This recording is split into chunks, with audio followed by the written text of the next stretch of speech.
Elon Musk rarely took days off. But that morning, something felt different. The desert air outside his Texas ranch was unusually still, and his 5-year-old son, X, had woken up just before dawn, wide-eyed and silent. He hadn't spoken during breakfast, just sat there, gently tracing patterns into the condensation on his juice glass. "Do you want to go for a walk?" Elon asked. Ten looked up. "Yes," he said. Then after a pause, "We should go now." They hiked down into a dry canyon. Elon had walked it dozens of times, but this time X led the way. He didn't speak, didn't hesitate, just walked like he had a destination in mind. They hadn't gone far when the boy suddenly stopped. "This is the place," he said. Elon raised an eyebrow. "What do you mean?" X didn't answer. He was staring at a cluster of rocks. That's when Elon smelled it. Something off. Rotten. A strange, pungent scent that didn't belong in the cool morning air. He stepped forward slowly, moving the rocks aside. There it was. A body. An adult man, curled up like he'd fallen asleep under the sun and never woke up. The skin had tightened under the heat, but his face was almost peaceful. Elon's heart kicked into overdrive. He pulled out his phone, but there was no signal. He checked for ID. Nothing. No phone, no wallet. But in the man's inside coat pocket was a single folded paper, soaked with sweat and desert dust. It read, "Tell the child he is right.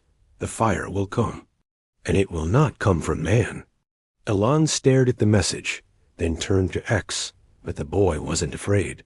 He simply whispered, "We found him too late." Elon crouched beside his son, heart pounding. "What do you mean?" X's eyes were glassy. "He was waiting for us. But he knew he'd come too late." Elon didn't understand, but something about the moment felt predestined. Like they weren't discovering the man. They were fulfilling a prophecy. Authorities arrived quickly. The site was sealed off. The body was bagged and flown to a lab in Alston. But Elon couldn't let it go. No one could identify the man. No match in any database. No dental records. It was like the man never existed. But what haunted Elon more was what X said next that night, just before falling asleep. "I dreamed about him before we found him." Ellen's hands went cold. "He was sitting under a burning tree," X said. "He said you wouldn't believe, but that you had to listen." Elon pressed for details. "What tree? Where? What else did the man say?" X paused. "He said what you build won't survive." "But I might."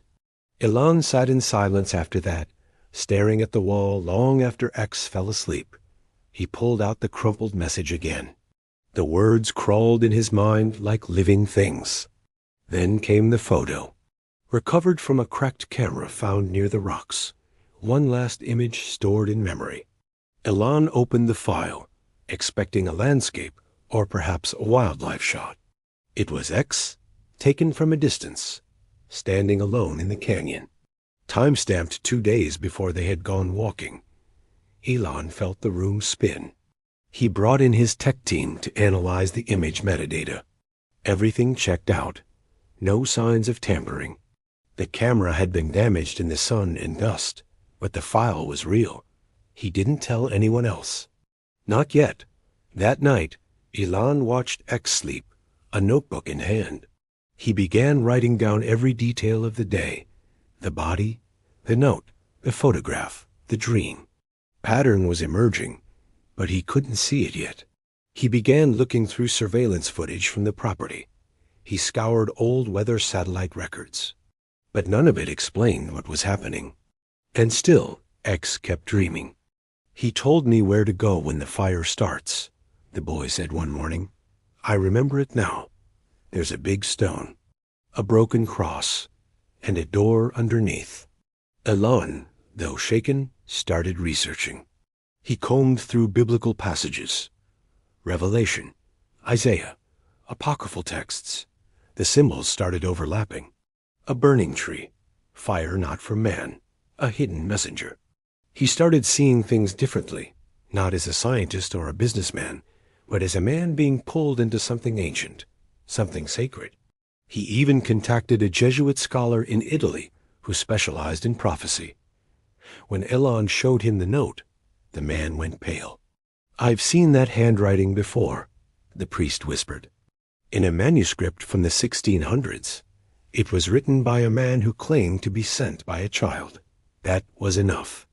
Elon flew with X to Arizona, to a ridge in the desert where a satellite image showed a large flat stone beside a rusted, toppled cross. X stood in front of it and said nothing, but he walked straight to the stone, knelt, and placed his hand on it. Carved underneath the dust were 4 faint words. "He will return soon." X looked up. "He's watching, Dad." Elon asked. "Who is?" X replied. "The man in white. The one who never dies." No one else saw the glow on the horizon that night, but Elon did. It pulsed faintly, like a heartbeat in the sky. In that moment, something inside Elon changed. All his logic, his empire, his systems, none of it could explain what he had witnessed. None of it could shield him from the reality he had just stepped into. He turned to X and whispered, "I'm listening." They stood in silence together, father and son, in the middle of the desert, as the wind picked up and the clouds parted just enough for a single ray of moonlight to strike the stone. The fire hadn't started yet, but the world had already begun to change. And deep beneath the stone, something stirred.